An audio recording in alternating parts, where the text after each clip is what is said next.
isso aí, senhoras e senhores, sejam muito bem-vindos a mais um episódio do nosso Sorocaba em Pauta Podcast. Você da nossa querida cidade de Sorocaba e também da região metropolitana é muito bem-vindo aqui. Você sabe que no nosso programa o assunto é direto ao ponto, sem enrolação, né, Bruno? Falamos aqui sobre esporte, saúde, lazer e hoje nós vamos falar sobre pets, né? Sobre os bichinhos, sobre o canil aqui de Sorocaba, sobre os bichinhos que a gente ama demais. Você vai ficar por dentro de tudo isso. Bom, aqui é o apresentador Danilo Santos, ao meu lado de bancada, aqui na bancada, o jornalista Bruno Rodrigues. E o meu amigo querido, mais uma jornada aqui com o podcast na sua companhia. E hoje nós vamos falar, né, sobre a importância do canil municipal de Sorocaba. Então não tem outras coisas da adoção, vacinação, a importância desse cuidado com os nossos bichinhos. E para falar sobre isso, nós temos uma especialista aqui, né? Nós vamos conhecer um pouquinho mais sobre ela e sobre esse importante trabalho que ela faz. E para falar de bichinhos, nada mais importante que uma veterinária, certo? Então nós temos aqui a Verônica Molica Govoni, ela que é médica veterinária do canil municipal, para falar sobre a importância, né, do canil, dessa trajetória. Verônica, bem-vinda, obrigado.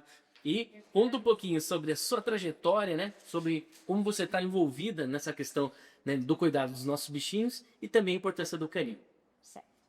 Bom, eu estou no canil municipal desde 2024, né, completando agora em março 2 anos de prefeitura.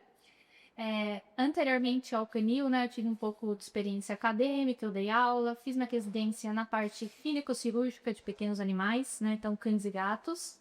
Fiz mestrado, doutorado e acabei vindo para cá e tendo uma experiência nova até na minha trajetória, que foi relacionada a um abrigo público, né? Legal. Que, claro, a gente enfrenta algumas dificuldades relacionadas a isso, mas ao mesmo tempo é muito recompensador, porque a gente consegue recuperar muitos animais, né, ver esses animais chegarem, a maior parte das vezes, numa condição não boa de saúde, né, de vida, e serem adotados depois, ígidos com saúde e tenham a oportunidade de ter um lar, que é a finalidade principal do canil municipal. Então, a finalidade dele é ser um abrigo temporário e a gente conseguir recuperar esse bicho que chega por alguns motivos, né, adentrar esse canil, e depois ganha um lar. Muito bacana, muito bacana. Bom, você já tá vendo aí que hoje a gente vai falar bastante sobre o canil municipal e também vamos falar sobre cuidado com os pets. Então você que tá nos assistindo aí, ó, já faz o seguinte, senta o dedo no like aí, compartilha geral, porque hoje vai ser muito bacana pro nosso programa. Bom, doutora, explica um pouquinho para nós aqui. Então, você já deu uma pincelada, mas o objetivo principal, né, do canil municipal. Por favor, fala um pouquinho para nós, Cipis. Certo. Bom, o objetivo é o principal de resgate de alguns animais em situações de maus tratos, né? Existem ocorrências de maus tratos, é feita a denúncia, os agentes de vigilância dão, muitas vezes vai a ambulância com o veterinário acompanhar a situação, esse animal pode ser recolhido. Aí também animais que estão na rua em condições más de saúde. Então, animal que foi atropelado, que tem um risco iminente de vida por algum outro motivo, que se aninha desidratado, né? Ele pode ir, se for durante o horário de plantão, eles vão para a empresa terceirizada, tem uma clínica que vai seguir os cuidados desse animal. Ou se for durante o horário, né, de expediente da prefeitura, então um canil, ele é aberto das 8 às 17 horas, atendimento das 9 às 16. Quando ele vai para a prefeitura, ele segue para o atendimento do médico veterinário da prefeitura, nós somos em 3 lá, eu, o Dr. Cristiano e o Dr. Fábio. E a gente dá seguimento ao tratamento. Se a gente julgar necessário ou uma cirurgia complexa ou uma terapia intensiva, esse animal pode ser encaminhado à clínica terceirizada para que seja executado os tratamentos. Ou, em alguns casos que a gente julga prudente, ele fica no canil mesmo e passa por tratamento lá sob os nossos cuidados. Certo. Então, a questão de média de tempo de tratamento, só para entender quanto tempo o bichinho passa, né, por essas... Sim, por esse... Varia muito de acordo, às vezes, com a doença, né? Tem animal que, às vezes, foi atropelado, ele pode estar mancando, mas é algo mais simples. Às vezes, a gente resolve controlando a dor, o anti-inflamatório, pode não ter fratura. Inclusive, os exames, né? Isso acho que é interessante a gente contar. Também são feitos lá no canil. A gente tem um rol de exames, né? Então, radiográficos, ultrassonográficos, exames de sangue, bioquímicos, exames de patologia, né? Para saber que às vezes faz uma biópsia em algum animal, para saber se é um tumor, se é uma neoplasia ou não. Enfim, tudo isso a gente consegue fazer por lá. termo um pouco variável. Um caso mais simples, às vezes uma semana esse animal está liberado para adoção. Aí, alguns casos com alguma recuperação mais prolongada aí de meses. Certo. Quando falamos de animais de rua, existem aqueles que são meio que da comunidade ali, né? Que não tem exatamente um lar, mas é da comunidade. Eu até acho fantástico que, cara, eles têm assim, às vezes a gente tá na rua passando com o carro, eles ficam ali do lado esperando realmente um tempo certo de passar, né? Eu fico pensando no meu cachorrinho que é de apartamento. Se eu soltar ele, vai entrar embaixo do carro, né? Sim. Então, quando você fala de animais de rua, explica um pouquinho pra gente do que nós estamos falando propriamente. Não é, eu vi um animal ali, já vou ligar pro cara, ó, tem um cachorro aqui, tem outro ali e tal. Explica um pouquinho pra gente, para que o munícipe possa entender isso. Certo. Quando a gente fala em animal de rua que, né, passível de resgate, então seria um que não tem dono, né, que não tem um responsável. No caso desses animais comunitários, que são os que recebem um cuidado da população, apesar de não terem um dono específico, isso é até permitido, inclusive. Eventualmente, a prefeitura, nos casos de um problema de saúde, por exemplo, a gente já tratou alguns animais comunitários. Então, pode ser que eles vão para o PRI, são tratados, são devolvidos aí para a condição de animal comunitário. Exatamente. Mas já esses de resgate que eu comentei são animais que não têm dono e que estão na rua precisando de atendimento. Um animal simplesmente abandonado, né, embora a gente saiba que a realidade do nosso país é que existem muitos, a gente não recolhe simplesmente por esse motivo, por uma questão também de espaço. Sim. O canil está superlotado, nós temos muitos animais lá, e existe um limite físico, estrutural, né, para que a gente consiga dar conta, né. Então, atualmente, esse canil está superlotado. E por isso que as adoções também são tão importantes.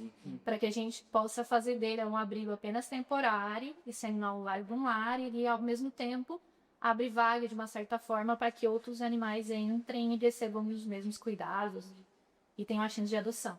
Entendi, maravilha. Doutora, falamos um pouquinho aqui sobre os animais de rua, enfim, como eles chegam lá, né?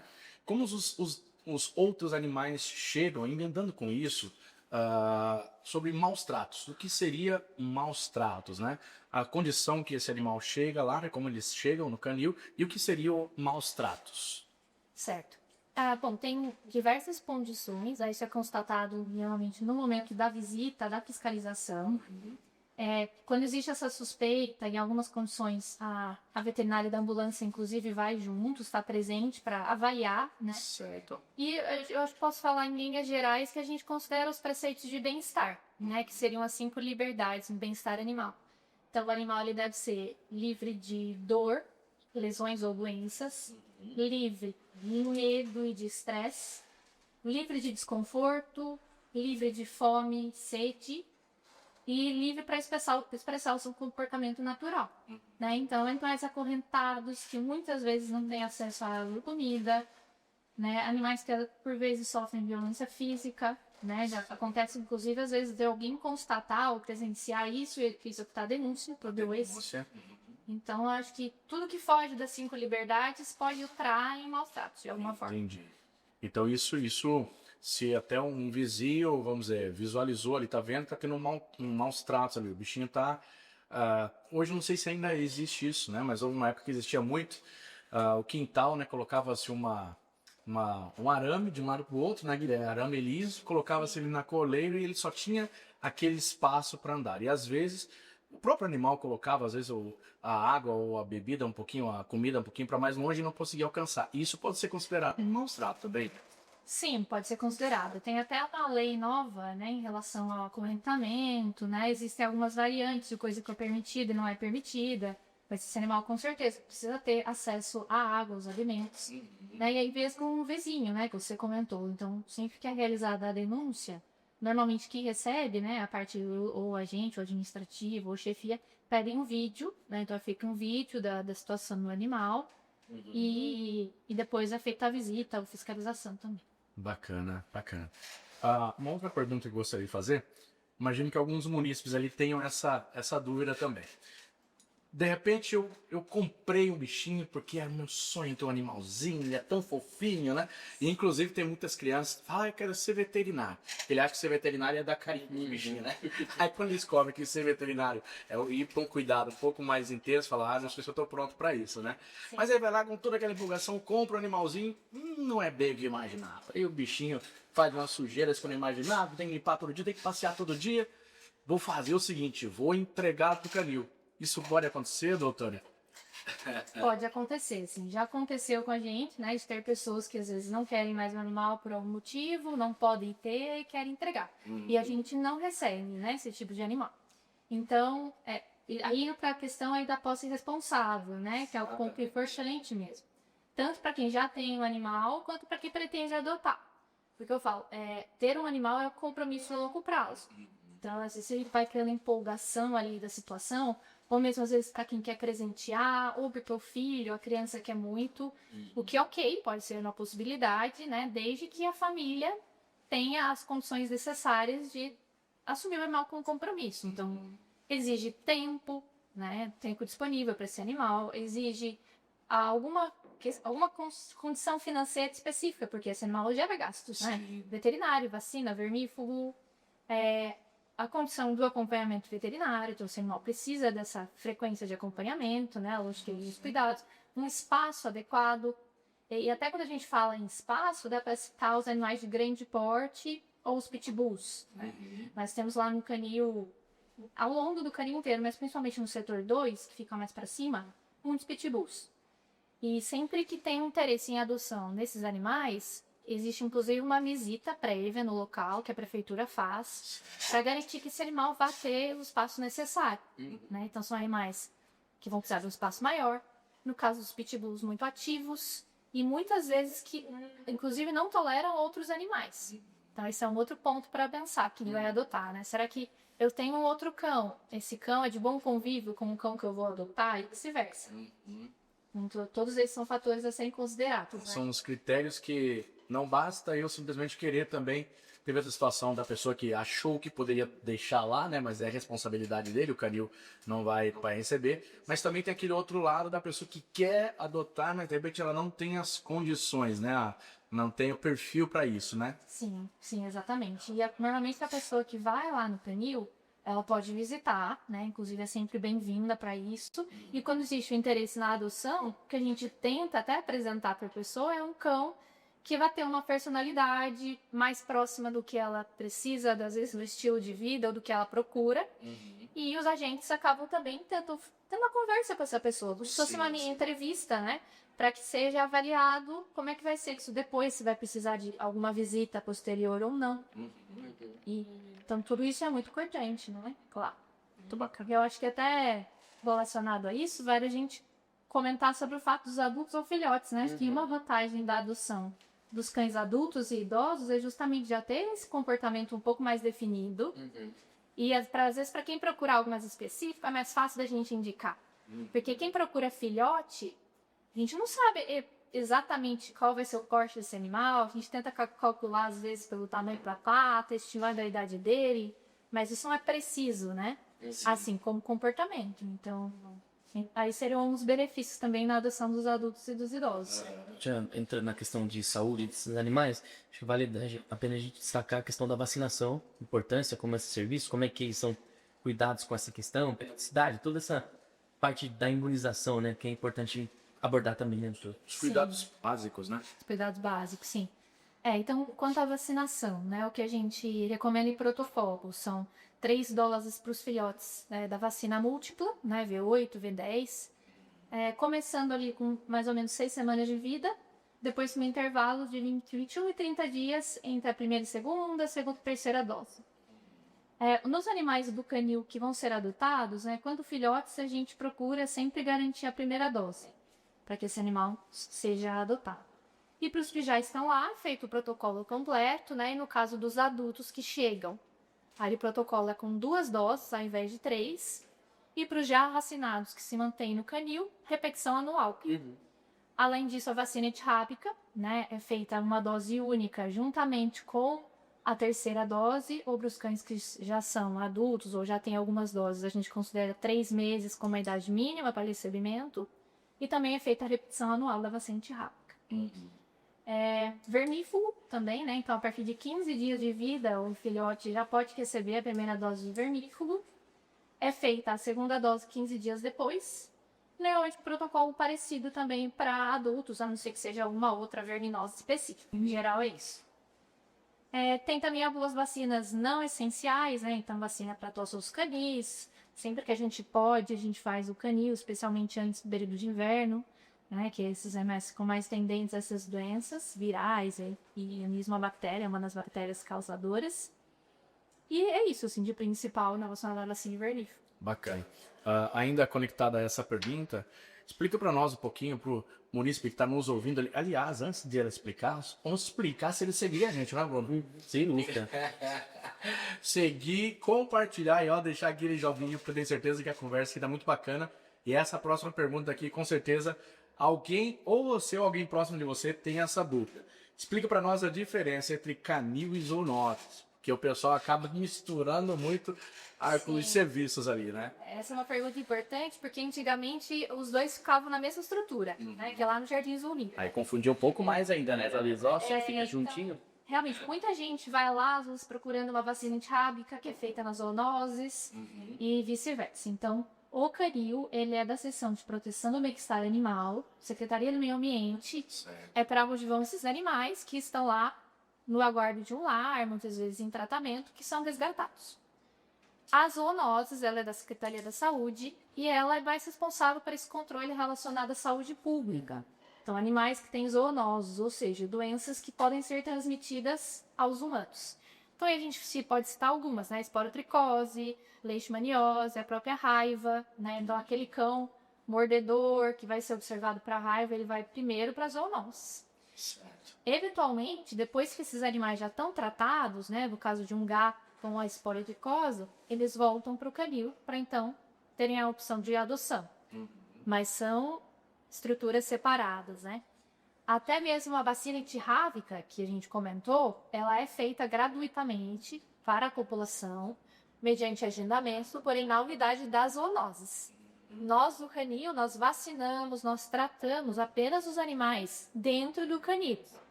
Até recentemente, né, houve a abertura do hospital público, né, que fica na Zona Norte. É um hospital para atendimento da população. E até existe um pouco de confusão em relação a isso também, né? Algumas pessoas buscam atendimento para o seu animal no canil. E nós não prestamos esse tipo de serviço. Nós cuidamos dos animais resgatados e dos que já estão lá. Então tem... Bacana. Inclusive, a gente vai até deixar aqui, né, Bruno? Isso. Marcel vai deixar no rodapé, que assim fala, IGC.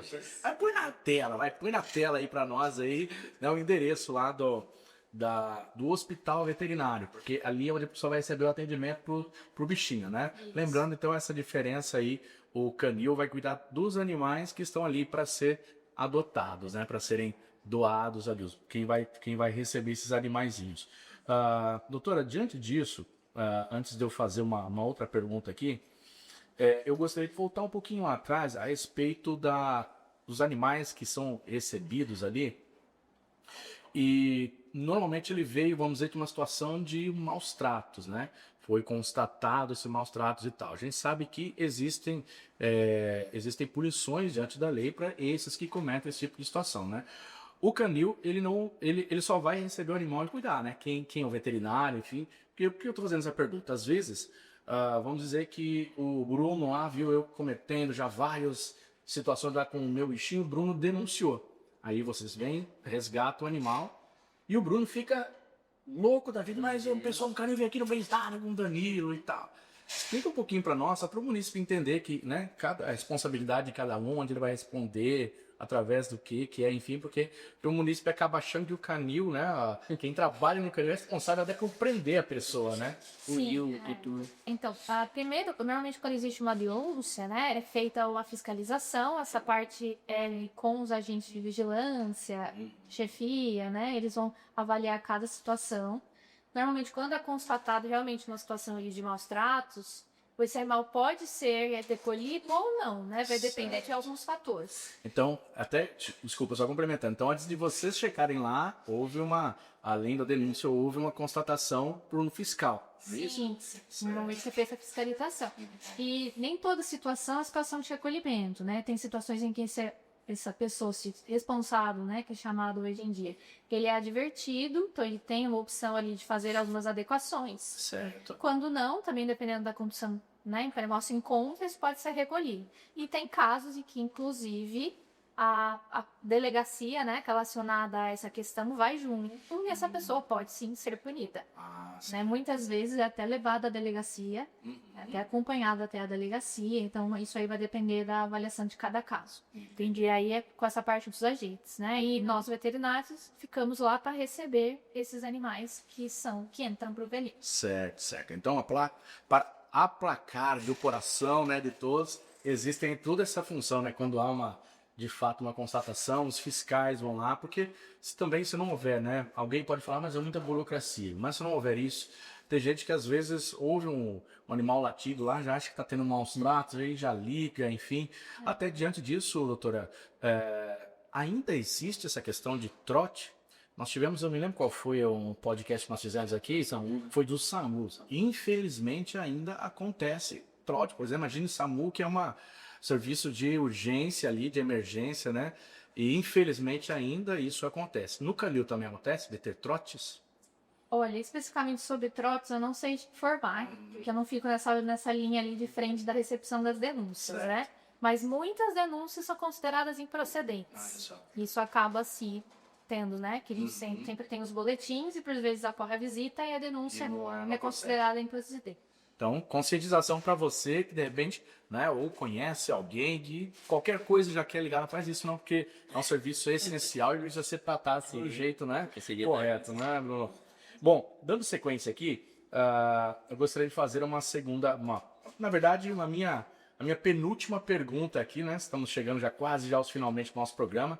Fala um pouquinho para nós sobre o projeto Divulga Pet. Como é que funciona isso aí? Como é que muita gente, né, se conecta através do Canil, começa a ter mais proximidade, inclusive, com os bichinhos. Tem uns até que na rede social fala como se já fosse quase que como eu falo, então tem uma novidade aí para aqueles que querem lutar vãozinho, né? Conta um pouquinho para nós sobre isso. Sim, agora tem os canis abertos, que é um sábado por mês, o último sábado de cada mês. Canil abre das 9 às 13 horas, para que a pessoa que trabalha possa comparecer e conhecer o canil e até adotar o animal nesse mesmo dia. Muito bacana, hein? Ó, chega de desculpa, hein? Chegou a hora de adotar o seu peãozinho, então vai lá, você não pode ir durante a semana, você vai poder ir no último sábado de cada mês. Doutora, queria te fazer uma última pergunta aqui. Campanha de castração. Como é que funciona? Enfim, quem pode participar disso? Fala para nós um pouquinho sobre essa campanha. Nós temos o serviço de castração, né, de cães e gatos lá dentro do canil municipal. É um serviço executado por uma empresa terceirizada, gratuito e aberto a toda a população de Sorocaba. Bacana. Né? Então, hoje, a inscrição para castração é exclusivamente online. Antigamente, as pessoas iam lá com comprovante de residência e documento. Agora, ela é exclusivamente online, né? Feita pelo site da prefeitura. Certo. Normalmente, a inscrição ela abre anteriormente ao mês de ocorrência, né? Então, agora já está aberta de abril, com poucas vagas, né? Então, as pessoas que tiverem interesse, corre lá para se inscrever, porque acaba rápido. E se não dá tempo, se inscreve para o mês seguinte. Então não tem mensalmente. Mensalmente. Sim, ela é contínua. Né? Que a inscrição tem sido aberta mês a mês. Mas ela é contínua e gratuita. Muito bom, muito bom. Isso aí. Bruninho, Antes da queria até aproveitar para emendar, explicar a importância da castração, né? Dessa questão, porque muita gente às vezes na internet traz, não, mas isso pode ser prejudicial para o animal ou não e tal, isso é o que isso é um mito, até onde, né, o que se pode se dizer aí tecnicamente sobre a castração e a importância? A castração é um procedimento muito importante em alguns aspectos, né? Então, o primeiro, controle populacional, né? A gente evita aumentar a população até mesmo de animais de rua, executando esse procedimento. Existem alguns benefícios de saúde mesmo relacionados, por exemplo, para cães fêmeas, né? Se a castração foi feita precocemente, precoce que eu digo é no sentido ali, próximo do primeiro cio, um pouco anterior, ou entre o primeiro e o segundo cio.